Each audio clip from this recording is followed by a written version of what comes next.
بسم اللہ الرحمن الرحیم۔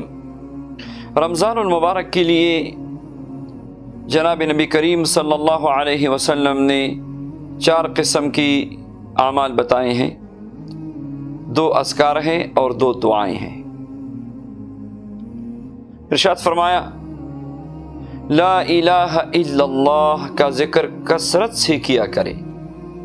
لا الہ الا اللہ، اٹھتے بیٹھتے چلتے پھرتے لا الہ الا اللہ معنی کا تصور بھی کرے، کوشش کرے الا اللہ کی ضرب دل پر بھی لگے تو لا الہ الا اللہ یہ کثرت سے پڑھا کرے، باوضو بغیر وضو کے اٹھتے بیٹھتے چلتے پھرتے لیٹتے۔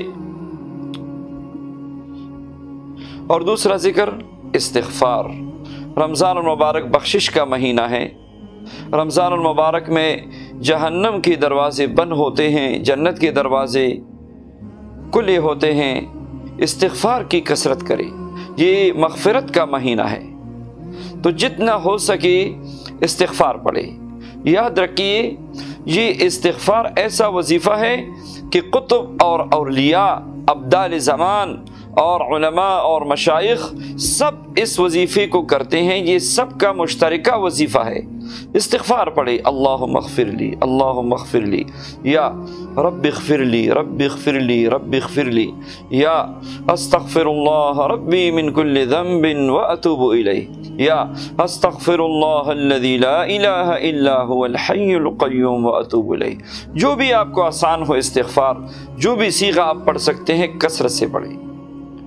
اور 2 دعائیں ارشاد فرمائی ہیں کہ اس میں زیادہ مانگو۔ سب سے پہلے جنت کو اللہ سے زیادہ مانگے کیونکہ یہ ایمان والوں کا مہینہ ہے، رحمتوں کا وہ مہینہ ہے، اور اس مبارک مہینے میں اللہ تبارک و تعالی اپنے بندوں کو جہنم سے آزاد فرماتے ہیں، جنت کے 8 دروازے کھلے ہیں۔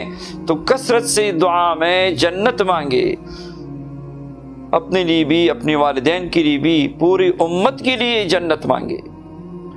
اور چوتھی چیز جہنم سے پناہ مانگے۔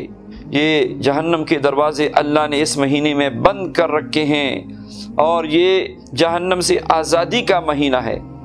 آپ ایک کھجور سے کسی کی افطاری کرائیں، انشاءاللہ جہنم سے نجات کا ذریعہ بنے گا۔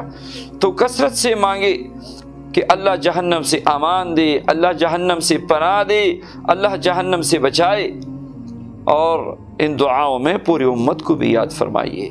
بارک اللہ فیکم و جزاکم اللہ خیرا۔